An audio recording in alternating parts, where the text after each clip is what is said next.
Okay, so this is the VAR workshop where you will learn how to listen effectively to your loved ones, friends, anyone in need, because it is a very valuable life skill to have. Next one. A conversation can be life changing. For many, people just need to feel supported, and it can be challenging, though, to know exactly what to say when someone tells you that they are stressed or having a difficult day or struggling with their mental health. So, the VAR, or the validate, empowers people to know what to say and do in these moments. The three steps are a helpful guide to listening and responding in a meaningful way. You can also let other people know about VAR so that their conversations are likewise rooted in active listening skills and validation. Validation can make all the difference in the world. And next slide. So here are some statistics that David and I found significant. So almost 80% of young adults turn to a friend first when they are struggling. 61% of students do not feel prepared to help a friend who shares their struggle, and almost 40% of students in college experience a significant mental health issue. I think these are important because not just as a college student, but as a human being, we do experience stressful experiences, and it's really hard to keep all that bottled in and not talk about it to other people. However, unfortunately, not all of us feel safe confiding in friends or parents or just anyone, because we may have had experiences where we didn't feel listened to or we didn't feel validated. And this is a really important tool because I personally, knowing the steps to VAR is really effective, and it actually works, and it creates a safe space for your friend or family member or anyone to talk to you and feel safe and that they can trust you, basically. So the first step is validate, or V in VAR. And so you let them know that what they're feeling is okay and that you believe in them. When someone reaches out to you, validate their feelings and acknowledge that whatever they are going through is okay. Even if you can't relate with what they're going through, it's real to them. I think this is really important because oftentimes, well, our experiences are all so different that most times when your friend or family member, someone comes to you to confide in you with a problem, it may not always be something that you yourself have experienced. So sometimes it's hard how to help them if you yourself haven't experienced what they're going through. But in VAR, you can say stuff like, that makes sense. That sounds difficult. You have a lot on your plate. I believe in you and I hear you. That's the first step, and I guarantee it works. I've done it so many times. And first step is to validate, say, I hear you. And yeah. The next step is appreciate. Appreciate their courage. Speaking up can be a challenging step. Let them know it's a good one. You can use this opportunity to let them know you care and that they're not alone. Appreciation sounds like, thank you for sharing. Thank you for being open with me. I'm here for you if you want to talk or need anything. You are not alone, and it helps to know what you're going through.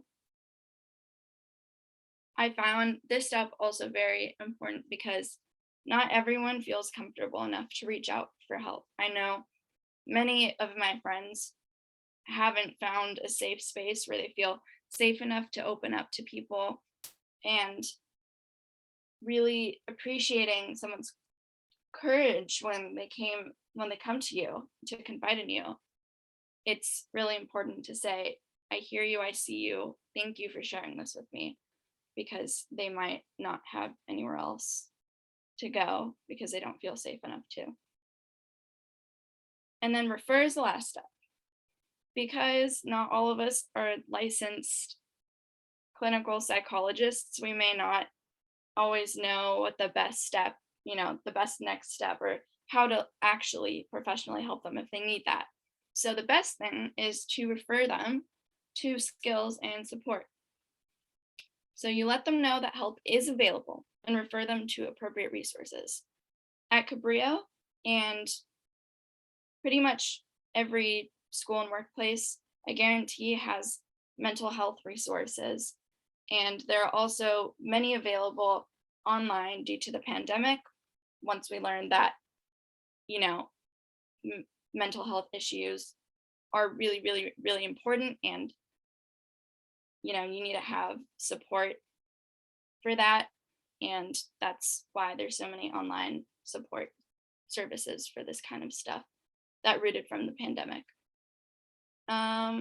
So sometimes what a person needs is a listening ear and a social connection. Sometimes they will need more. You can help them figure out what will work best for them in this moment. Notice that refer is best when posed as a question. Yes, this is super important because sometimes I know I personally, when I confide in people and they give me advice, sometimes I don't want advice. Sometimes I don't want people telling me what I should do. It's most effective, refer is most effective when posed as a question. So it doesn't sound like you yourself are the professional giving advice on what to do. It's a question, so it kind of gives the person who's confiding in you the control to choose what they want to do in that situation. And refer sounds like, what makes you feel truly cared for? What's one thing that would make a big difference for you right now in this moment? Do you think it might be helpful to talk to someone? I can go with you. Do you want to make plans to go on a run together tomorrow? And more. But yes, posing refer as a question, very important. So you might be wondering, are there things that I should not say or do when someone opens up to me? The answer is yes. Be careful not to minimize or judge what they're going through. Try not to fix or solve their challenge without fully hearing them out and validating their feelings. Use caution when trying to relate to what they're going through. You may not know the full context. VAR works best in a judgment-free space where you're just a vessel for them to confide in and vent to, just so that they can feel validated, appreciated, and heard. I'm worried that I'm going to say the wrong thing. What can I do to make sure I don't? And what if I'm not qualified to support someone who's struggling? This is totally valid. It can be intimidating to step into the arena of showing up for people in this way. VAR is all about just being there for the people around us and helping them to understand that they are not alone. It's not about being an expert, and a lot of times, a friendly, non-judgmental person is exactly what will help someone through a challenging moment. It's less about what you say than it is about being present and showing that you care. That's going back to the refer point, that you don't have to, be a doctor in order to help someone. You can just follow these steps, validate, appreciate, and then refer to some professional resources that will do the job. And these are things that you could say if you're struggling or in response to somebody who comes to you when they have a struggle. So the first bubble says, hey, I have something on my mind. Is it okay if I just vent for a minute? I don't really need advice or anything. I just need to get it off my chest. And it would be super helpful if you were willing to listen.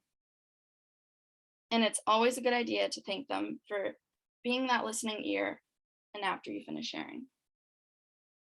And then the next bubble says, I really appreciate your advice and insights, but right now it would really help me if I could just share my thoughts. Would that be okay? I'd love to hear your thoughts afterwards. And then the third bubble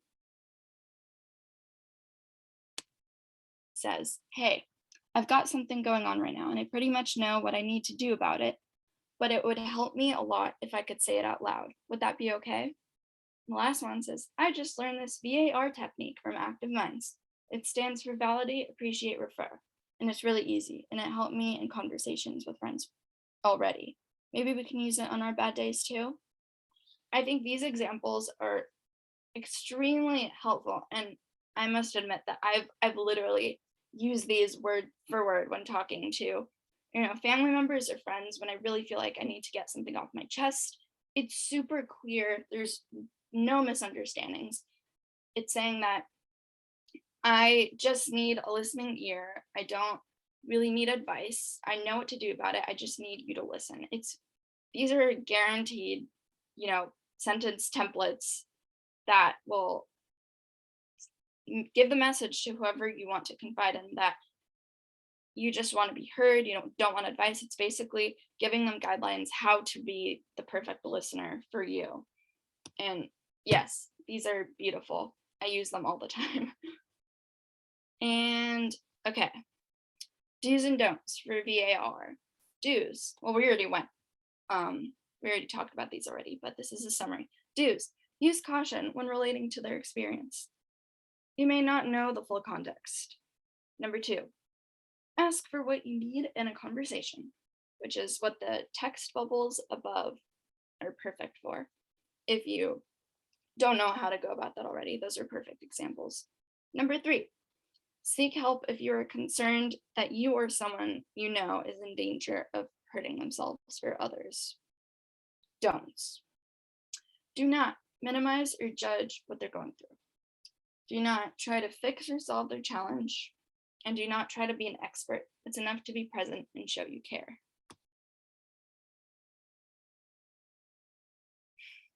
And this is a little exercise that you can do with your friends, your family. It's just an example. Organize a walk or run with a few friends, individually or as a small group. If it's not an option to be together in person, talk on the phone while you both walk. Use these VAR-friendly questions to check in with each other while you walk or run. Examples of questions could be, how are you coping with all of this? What's on your mind? What would help to make this day better? What's going on with the thing we talked about previously? Recall and ask about the little things they've shared with you in the past, such as plans they have or something that they were excited about in your last conversation, such as, have you been able to keep up with your hobby or interest? Ask about something that they care about. Example, dating, side projects, hobbies, family members. This is a great way to incorporate VAR in everyday life because you always want to check on your friends and family members, and these questions are great because they do incorporate VAR. And here's some more ideas. When you are with someone who is confiding in you, these are ideas of what to say. First one, it's okay not to be okay. I feel like, at least in the mental health industry, we hear this a lot, but it's really important. It's okay not to be okay. Number 2, whatever you are going through is valid. Number 3, I believe in you, or your feelings are valid. Number 4, you are never alone. Number 5, the world needs you here. Number 6, this is just, you need to use VAR because it works. Number 7, you have permission to be human.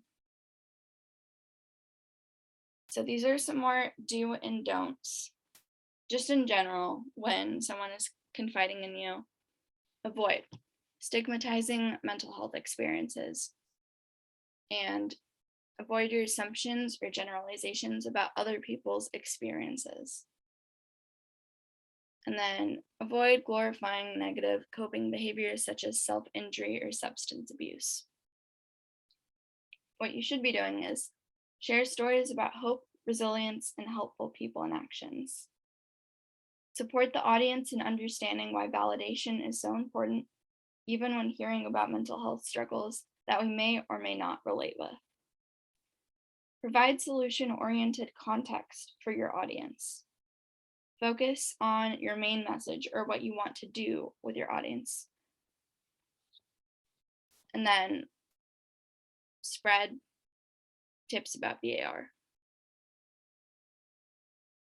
And yes, I feel like this is the biggest takeaway. When someone is there to confide in you, you don't have to feel stressed because you're not a professional and you feel like you're not qualified to give them help.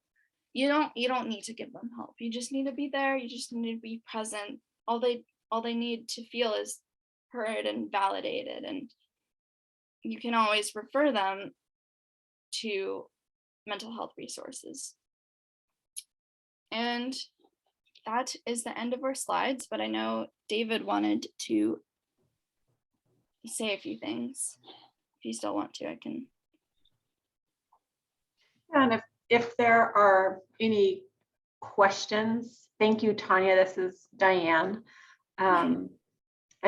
That not needing to be an expert or knowing the exact words are so critical, and that's one of the things that I love about VAR, because validating, we can all do that. We can all really listen and say, oh, right, and express that this is really hard, this is huge, and kind of tell me more, and if that's that affirming piece of that, and then remembering that we're not the expert and saying like, hey, I wonder if we can talk with someone else, and whether wherever that person is life.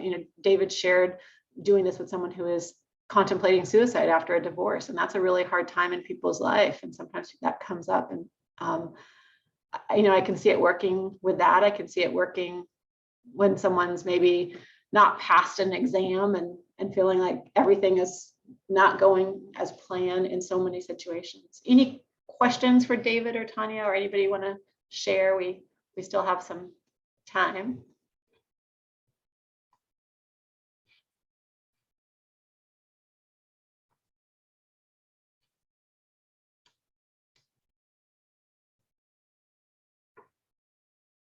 Tanya, do you want to tell them a little bit about Active Minds? Yeah, so Active Minds is an organization that spreads across like 600 or more college and high school campuses, and it is a mental health organization where we focus on destigmatizing mental health and spreading awareness. And we have so many excellent resources like VAR. I can't stress enough how much VAR has changed my life. I know that sounds cheesy, but when I first joined Active Minds, there was some family conflict going on, and my family doesn't really believe in therapy, so we kind of had to depend on each other to be able to confide in each other, and it wasn't really a safe space. And then I joined Active Minds and I found VAR, and I was like, whoa, because it literally gave a step-by-step template, like saying what you need in someone else, when like demanding a safe space to be heard. It's not really demanding, but it gives you a very, very clear guidelines how to express what you need when you need to confide in someone, and it gives steps for the other person to be able to provide that. And we've been practicing it with my family ever since I've joined Active Minds, and it has tremendously helped our relationship, and it works, guys. It's so good. Thank you. It's also really hard. It's not everyone is, I feel like we expect that in people, that everyone automatically should be a good listener, but no, it's actually very difficult. It's a skill that has to be developed, and these are great steps to follow to actually achieve that. But yeah, I could really see the change in like myself and my family members. I could say that I'm a good listener now because of VAR. I wasn't before, but now I am.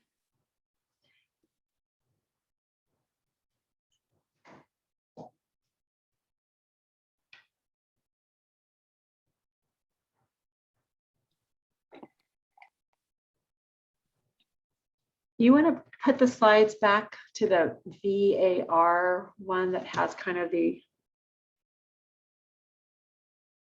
Yes. Oops. Oh, it's actually 3 slides. Maybe the 3, yeah. Validate. And then So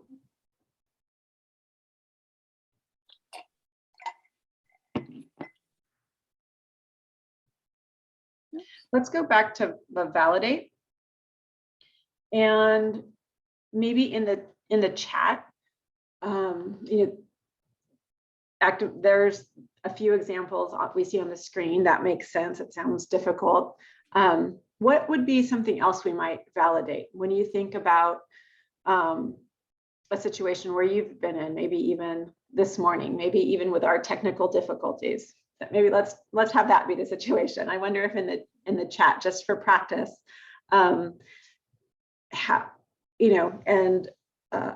tend to, when there's technical difficulties, I can't see anything. So I kind of go into the back of my brain. I'm not using my prefrontal cortex at all. And I get tunnel vision because I panic.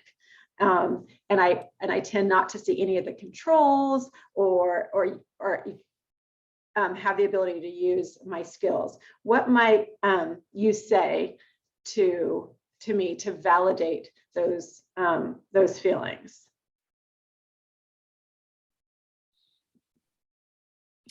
I see that think positive. Yeah.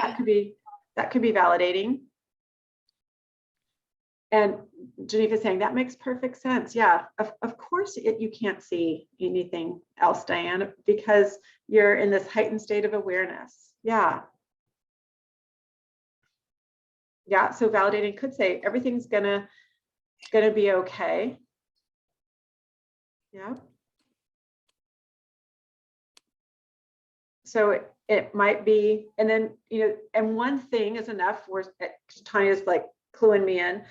Technical difficulties can feel overwhelming. Yeah, so just giving a little bit more. So making a statement about what's going on. I'm telling you that I panic when things don't and that's, it can be overwhelming. I hear that you can't see anything right now, and that must be super tricky. Yeah, so it's just, and what that does when you say those things, it helps me kind of slow down, come back to my body, take a breath, and maybe even feel a little safer and safe enough to start to see. And as you see me maybe sitting back in my chair, then that might be a clue in terms of, because again, it's not about exactly the words that you use. Like, okay, maybe I can go into appreciate. You wanna go to that one? Or affirm. And so we can go into appreciating. Oh, oops, sorry. Let's go back on there. That's okay. And live and in person, it's happening again, folks. So help, and maybe the appreciating is this happens, right? Like, must have been super scary. How are you still talking, right? I appreciate that you're pushing through.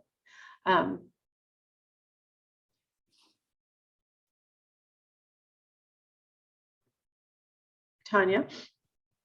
Yeah. Do you want to, we're seeing your pink screen. Oh no. Okay. Technical difficulties again. Let's see. Yeah. Sharing. Let's try that again.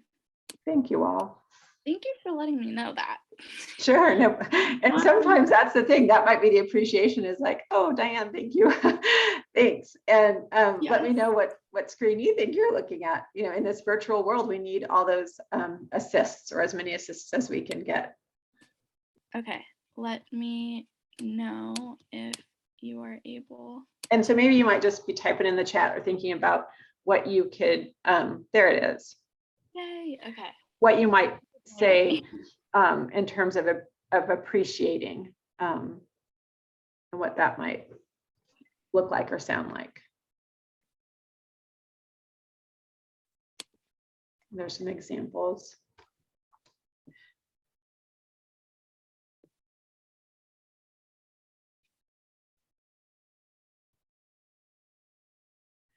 and for some of us, thank you for sharing, right? Because tone matters. Like, thank you for telling me that. Like, thank you for sharing that vulnerability and what you were going through. I wouldn't have known. So glad you let me know. Right. So that could be what's said in terms of that this piece of appreciation. And it could be, I'm asking you to write it in the chat, and it could be that way. Like we could use VAR live and in person. We can use it, while we're on text or in a virtual place as well.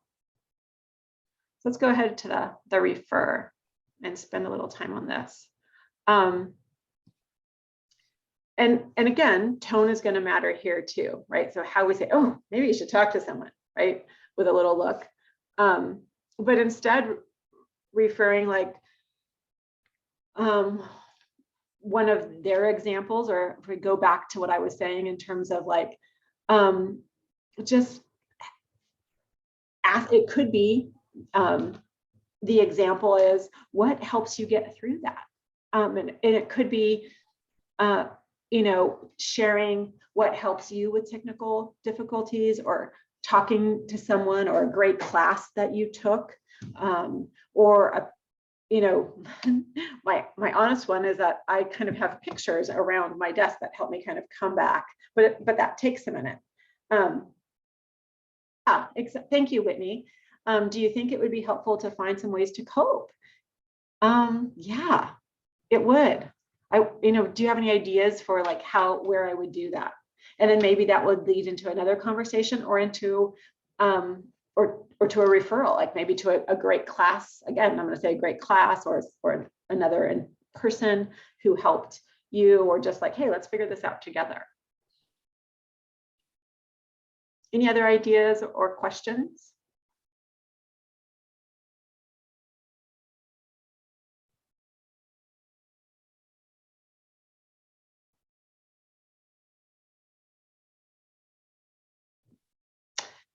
Yeah, and that is, so Geneva's asking the question about what happens when there's limited availability of therapy and other resources, or when the resources are limited. And I think that's part of, I would say that's part of why we have these mental health conferences, is so that we can give people, because sometimes therapy is perfect and is just what we need.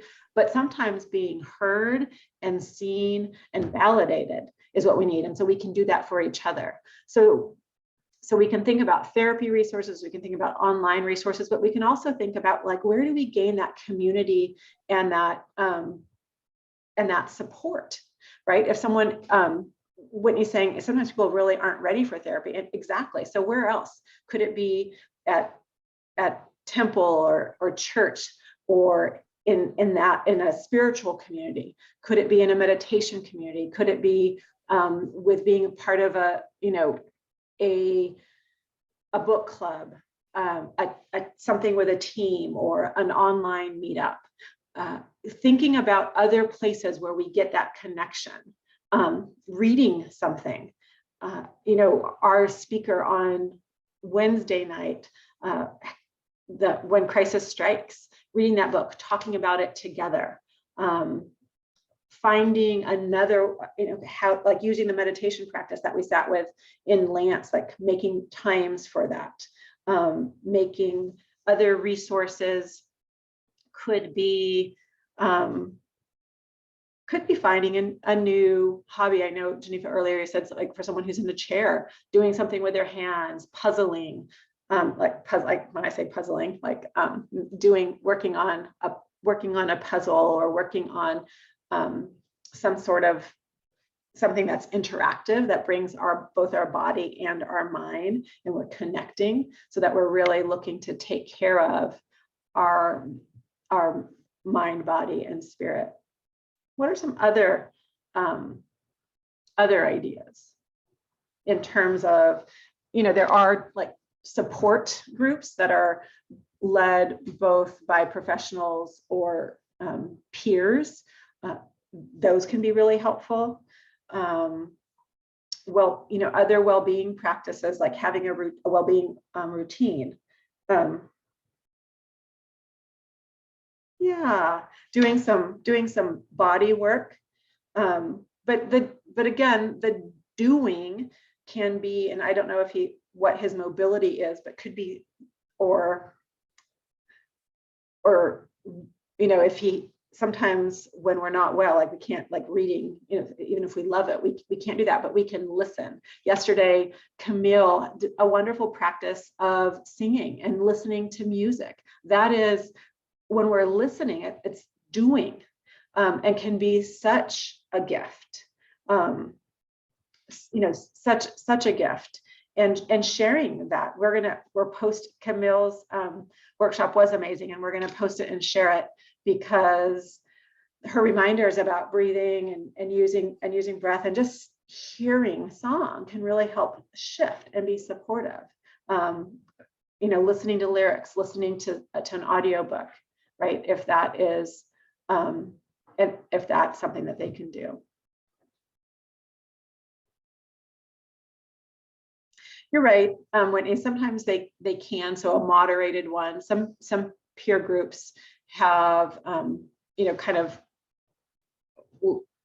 can manage that. Sometimes they don't. So finding the right fit, like continuing to share hope and offer hope to keep trying something, right? And often it can be, I think that's another thing that Jennifer talked about the other night, that place of like, and how do we hold hope for one another, especially when it's wrapped in some concern or fear for the person that we're caring for so much.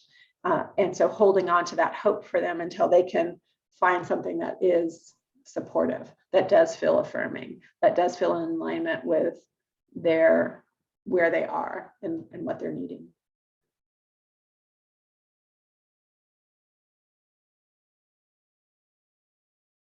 Any other questions or comments or ideas?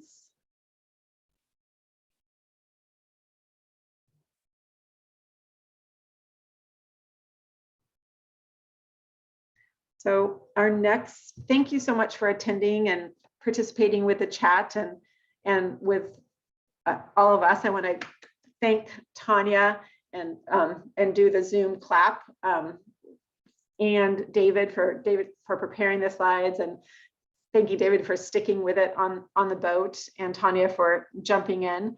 It wasn't the plan, so I appreciate everyone for being here. I'm going to go